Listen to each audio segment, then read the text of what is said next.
तो स्टार्ट करते हैं, है ना। तो आप हेडिंग डालिए डायरिया। डायरिया DIARRHOEA डायरिया यानी कि अतिसार। ठीक है, इसमें आप लिखिए diarrhoea is defined DEFINED। Diarrhoea is defined as an increase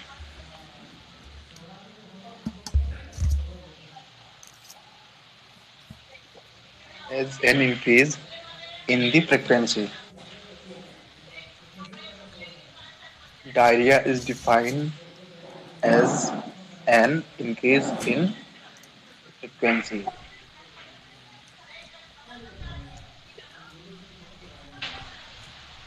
Change in the consistency, हाँ, defined as an increase in the frequency or change in the consistency.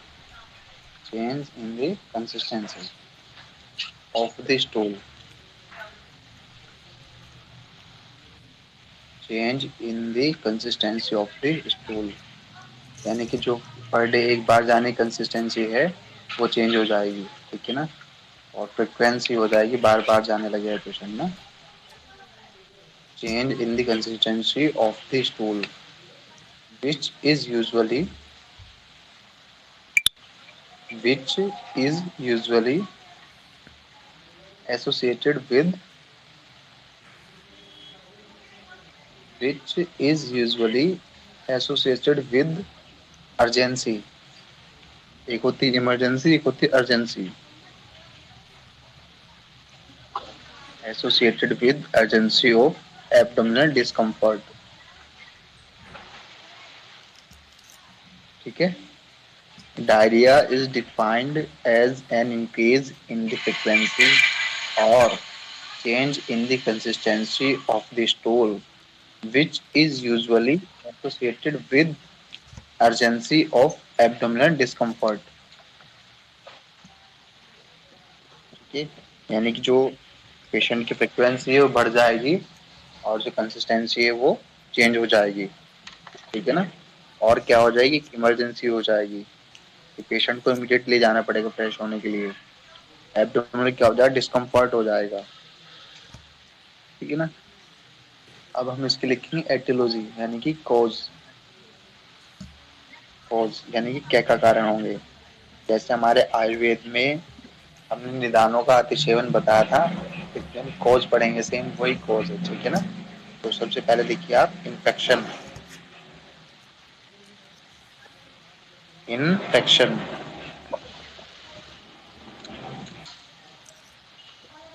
अब इन्फेक्शन में भी आप ब्रैकेट में लिखिए बैक्टीरियल इन्फेक्शन, वायरस इन्फेक्शन और parasite परजीवी।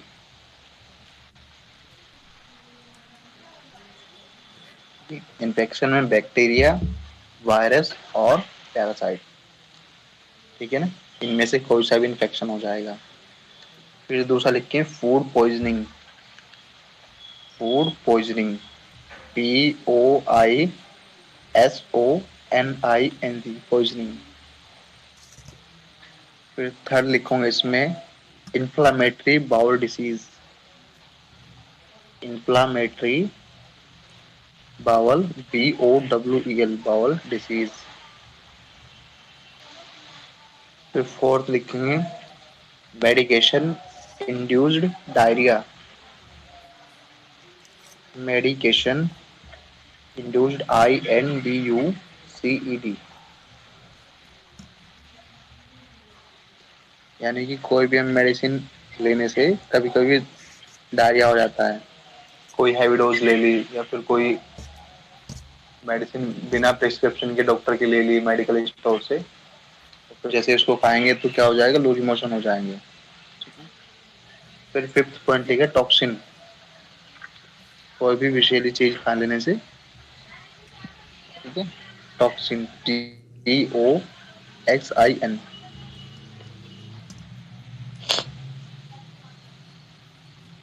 लिखिए 8 वो, इसमें नेक्स्ट पॉइंट लिखिए कोलन कैंसर, कोलन कैंसर। ठीक है, ये इसकी होगी aetiology. Infection, food poisoning, inflammatory bowel disease, medication induced toxin और कोलन कैंसर। ठीक है, अब हम बात करेंगे टाइप्स ऑफ डायरिया, यानी कि मॉडर्न में डायरिया कितने टाइप से, जैसे आयुर्वेद में वातज, पित्तज, कफज, सन्निपातज थे, अब इसमें टाइप्स बढ़ेंगे कितने प्रकार के हैं। ठीक है ना, तो पहला टाइप लिखिए acute diarrhoea, ACUTE, acute diarrhoea. फिर सेकंड लिखेंगे इसमें क्रोनिक डायरिया, एक एक्यूट फिर उसके बाद क्रोनिक। ठीक है, फिर थर्ड लिखिए इसमें traveller, TRAVELLER,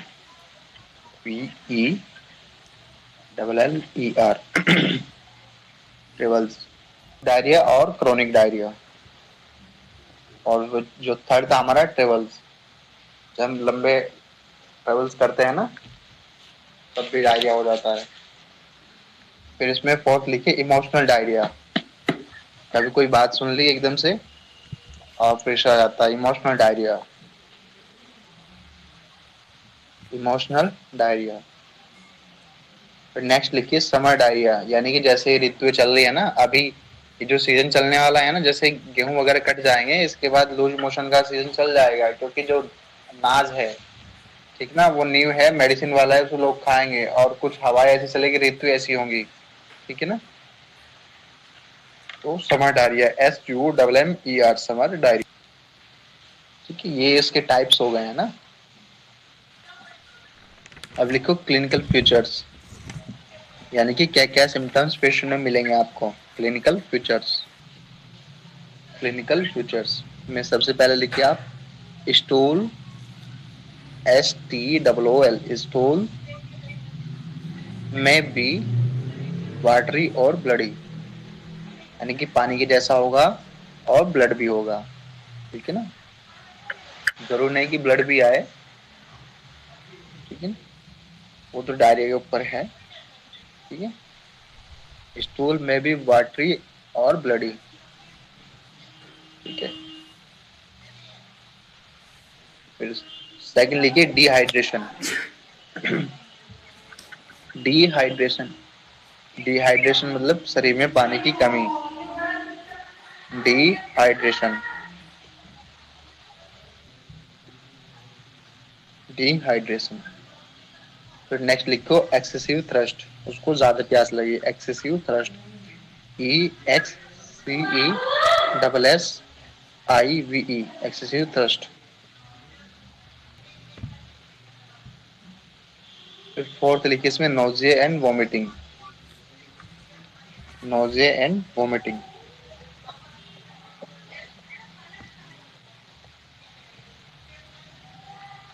nausea and vomiting, जी अच्छा होगा उसको उल्टी होगी। फिर नेक्स्ट देख लिए एब्डोमिनल पेन, पेट में दर्द होगा। फिर नेक्स्ट लिखिए इसको फीवर। फिर नेक्स्ट लिखिए रेस्टलेसनेस, रेस्टलेसनेस, बेचैनी होगी उसको ना।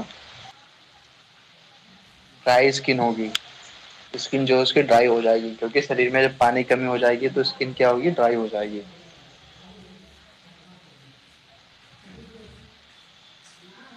इलेक्ट्रोलाइट इम्बैलेंस, जो हमारे सोडियम, पोटेशियम, कैल्शियम, मैग्नीशियम होंगे क्या हो जाएंगे,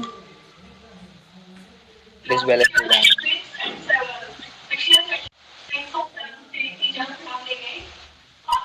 इलेक्ट्रोलाइट डिसबैलेंस, ये हमने इसकी डेफिनेशन हो गई है, कोड हो गए हैं, टाइप हो गए हैं और क्लिनिकल फीचर्स हो गए हैं। अब हम बात करते हैं इन्वेस्टिगेशन की, क्या क्या इन्वेस्टिगेशन कराएंगे। तो इन्वेस्टिगेशन, सबसे पहले इन्वेस्टिगेशन क्या कराएंगे हम, routine blood counts, routine blood counts and stool examination. उसमें भी हम स्टूल एग्जामिनेशन में हम बैक्टीरिया देखें कौन सा है कौन सा नहीं। फिर जो नेक्स्ट इन्वेस्टिगेशन कराएंगे वो कराएंगे कोलोनोस्कोपी। कोलोनोस्कोपी। फिर जो नेक्स्ट कराएंगे वो कराएंगे gastro intestinal endoscopy. Gastro intestinal endoscopy. फिर जो नेक्स्ट कराएंगे वो कराएंगे सिग्मोइडोस्कोपी। लास्ट पॉइंट क्या था डॉक्टर जी? सिग्मोइडोस्कोपी।